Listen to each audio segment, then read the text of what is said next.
So this leads right into this question. Um, so if you were to describe in detail, how do you develop your stand-up comedy material? Obviously, it's observation, it's events that happen to you, it's personal experiences and those kinds of things. But what would you tell someone else that's looking to jump into stand-up comedy? It's like, so how do you develop your stand-up comedy material? Um, well, material, I keep a notebook now. I keep an electronic notebook. Evernote is what I use because you can store pictures, you can store voice recording, you can store any sort of random thought that goes through your head, and that's where the material germinates. Is just it passes through my head, and I go, well, this there could be something funny here. And a lot of times it's just very raw. It's just a raw idea, and it goes down in the notebook. And then I'll go back and I'll take those lines that I've put down in the notebook and just start talking through them and writing it out in a long form. And then I'll go through and hit return at the end of all those little lines and break it down as this may sound familiar to you, um, and check and see where the punchlines are. And if there aren't enough punchlines, then I'll go through and structure things until there's punchlines, um, and then I go out and try it on stage. And I have no idea whether things are going to be funny or not until I put them out on stage.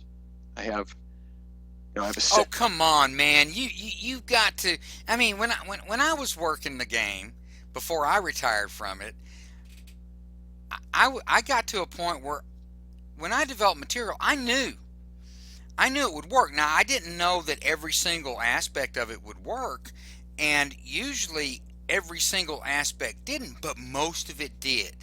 And I didn't have to make very many tweaks, meaning to say that by the time I did it the third time on stage, it was done.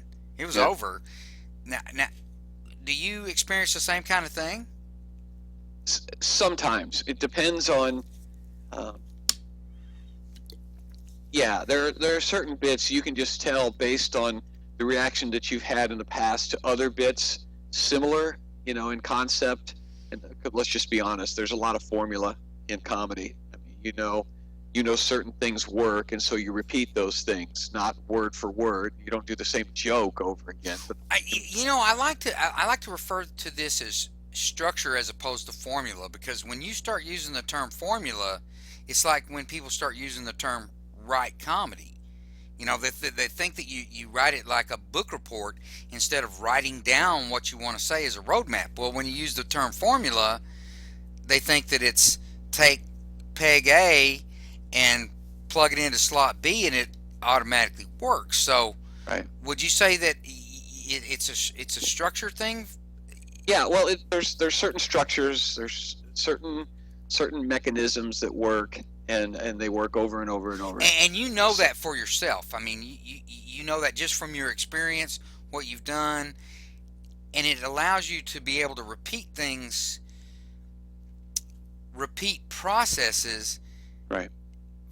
for success faster than just starting from just zero and trying to go to 100. You're actually starting at 60, 70, or 80 once you produce it. Is that a fair Yeah, representation? that's probably fair, but there are still times, Steve, when honestly I don't know if something's going to work or not. I think it's funny.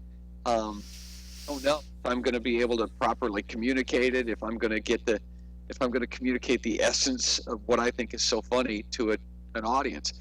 For example, um, I've got a video up on YouTube now that's got over 1 million views, with the Three Little Pigs, and the first time I did that bit, I was convinced that it wasn't going to work. I didn't think the audience was going to hang with me. I was sure that that I was going to do the opening line.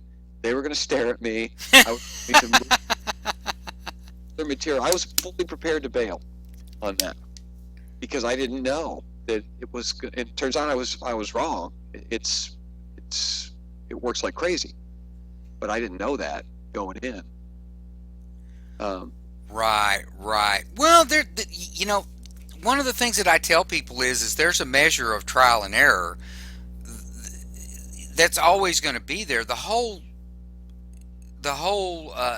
deal is to eliminate, or excuse me, reduce to the extent that you can the trial and error aspect of it, so that you're not wasting your time over and over again.